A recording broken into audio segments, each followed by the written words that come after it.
అక్కడ టెర్రరిస్ట్ కూడా నేరుగా మన హిందూస్ దగ్గరికి వచ్చి నీ పేరేంటని అడిగి మరీ చంపారు. వాళ్ళకి నీకు తేడా ఏముంది? ఆ టెర్రరిస్ట్ కూడా అంతే, వాళ్ళకి హిందువులు నచ్చరు, అందుకని కాల్చి చంపేశారు. నీకు ముస్లిం నచ్చరు. Welcome to Srikanth world. నేను మీ శ్రీకాంత్ జగన్నాథం.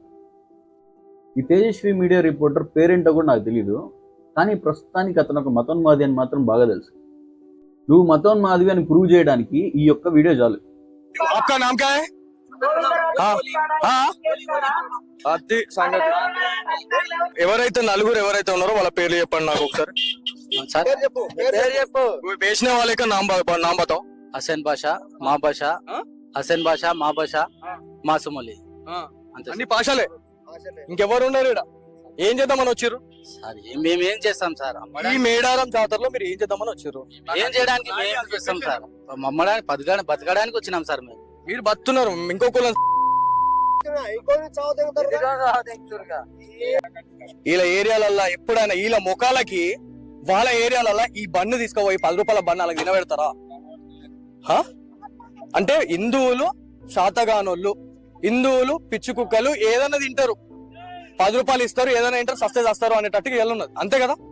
చూసారుగా ఈ వీడియో ఒకటి చాలదా ఇతను జర్నలిస్ట్ కాదు మతోన్మాది అని చెప్పడానికి?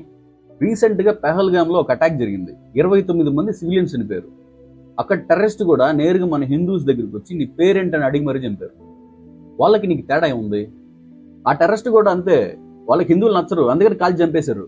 నీకు ముస్లిం నచ్చరు, పేరు చెప్పంగానే అది సంగతి అని వస్తున్నావు.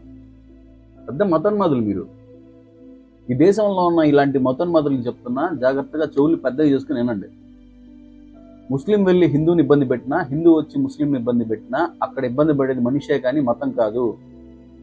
మళ్ళీ చెప్తున్నా, ముస్లిం వెళ్ళి హిందూని ఇబ్బంది పెట్టినా, హిందూ వచ్చి ముస్లింని ఇబ్బంది పెట్టినా అక్కడ ఇబ్బంది పడేది మనిషే కానీ మతం కాదు. ఈ విషయం మతోన్మాదులు ఎప్పుడు తెలుసుకుంటారు? మతాన్ని మనుషులు ఎవరు నాశనం చేయలేరు. అండ్ మతం ఉండడం వల్ల ఎవరికి కూడా నష్టం లేదు. ఎవరి మతం వాళ్ళది, ఎవరి నమ్మకాలు వాళ్ళది, ఎవరి ఆచారాలు వాళ్ళది. ఇది మన డెమోక్రటిక్ ఇండియా, ప్రజాస్వామ్య భారతదేశం. కానీ నీలాంటి మతోన్మాదుల వల్ల ఈ దేశానికి నష్టం. మరీ ముఖ్యంగా నీ చుట్టుపక్కల ఉన్న వాళ్ళకి చాలా నష్టం. ఆ టైంలో నీ చుట్టూ ఉండే వాళ్ళు నేను సరిగ్గా అర్థం చేసుకోలేదు. ఆ రద్దీలో, ఆ జాతరలో అంత స్కోప్ కూడా ఉండి ఉండదులే. లేకుంటే నీకు ఆ చుట్టూ ఉండే వాళ్ళు సరిగ్గా సమాధానం చెప్పేవాళ్ళు. ఇంకెప్పుడు టెంపుల్స్ దగ్గరికి వెళ్ళి ఇతర మతస్థులను తక్కువ చేసి మాట్లాడడం కానీ, సొంత మతస్థులను రెచ్చగొట్టడం కానీ చేయకు. కొన్ని రోజులు టెంపుల్స్కే కాదు, చర్చిల దగ్గరికి కానీ మసీదుల దగ్గరికి కానీ వెళ్ళకు. తాట ఊడిపోద్ది. నీ మంచి కోరి చెప్తున్నా. అసలు నీకు సాటి మనిషిని మనిషిలా చూసే మనసే లేదు, కాబట్టి నీకు అర్హత లేదు. మనుషులకి నువ్వు ఎలాంటి వాడివో, నీ లోపల ఎలాంటి ఇంటెన్షన్ పెట్టుకుని మాట్లాడుతున్నావో క్లియర్ కట్గా అర్థమైపోయింది. మతోన్మాదులు ఎవరో, వారి ఆలోచనలు ఎలా ఉంటాయో ఈజీగా అర్థం కావడానికి ఒక ఉదాహరణ చెప్తా వినండి. అప్పట్లో బ్రిటిష్ వారు మన ఇండియన్స్ని చాలా చీప్గా చూసేవాళ్ళు, నల్లజాతి వ్యక్తులుగా చూసేవాళ్ళు, మనిషిని మనిషిలా చూసేవాళ్ళు కాదు. అలా చూసినందుకు ఎందరో మహానుభావులు దేశ స్వాతంత్రం కోసం ప్రాణాలు విడిచారు, స్వాతంత్రం తీసుకొచ్చారు. కానీ ఇప్పుడు మన దేశంలో ఇలాంటి మతోన్మాదులు ఇతర మతస్థులను చాలా చీప్గా చూస్తున్నారు. ఒకవేళ మీరు కూడా సాటి భారతీయులైన ఇతర మతస్థుల్ని చీప్గా చూస్తూ ఉండుంటే పెద్ద తేడా ఉంది మీకు బ్రిటిషర్స్. బహుశా మీ ఒంట్లో కూడా బ్రిటిషర్స్ డిఎన్ఏ పాకులాడుతుందేమో, అందుకే సాటి మనిషిని మనిషిలా చూడలేకపోతున్నారు. మతోన్మాదం అంటే సింపుల్గా చెప్పాలంటే సాటి మనిషిని మనిషిలా చూడలేకపోవడమే మతోన్మాదం. Show some humanity man. కొంచెం లాజికల్గా ఆలోచిస్తే ఈ మతోన్మాదులు ఎవరో కనుక్కోవడానికి ఎగ్జాంపుల్ సూట్ అవుతుందని నేను అనుకుంటున్నాను. ఇప్పుడు జర్నలిజం గురించి మాట్లాడుకుందాం. మీడియా అంటే రిపోర్టింగ్ ఏజెన్సీ. వార్తలను ప్రజలకు తెలియజేయడం దాని బాధ్యత. అంతేగాని హెరాస్మెంట్ చేయడం, భయపెట్టడం, బెదిరించడం కాదు జర్నలిజం అంటే. నిజమైన జర్నలిస్ట్కి ఎటువంటి పార్షాలిటీ ఉండదు, ఎవరికి భయపడ్డు ధైర్యంగా క్వశ్చన్ చేయగలుగుతాడు. అంతేగాని ఇలా చదువురాని వాళ్ళని, పొట్టగుట్టి కోసం బ్రతికే వాళ్ళ పొట్ట అసలు కొట్టడం. జర్నలిస్ట్ ప్రతి ఒక్క వ్యక్తికి, ప్రతి ఒక్క వర్గానికి, ప్రతి ఒక్క పార్టీకి న్యూట్రల్గా ఉండాలి, సమాజ హితం కోసం పనిచేయాలి. అంతేగాని ఇలా మత కల్లోహాలను సృష్టించాలని అనుకోరు. మీకులాగా మీరు అసలు న్యూస్ కవర్ చేస్తున్నారా లేకుంటే రౌడీజం చేస్తున్నారా అనిపించింది నాకు.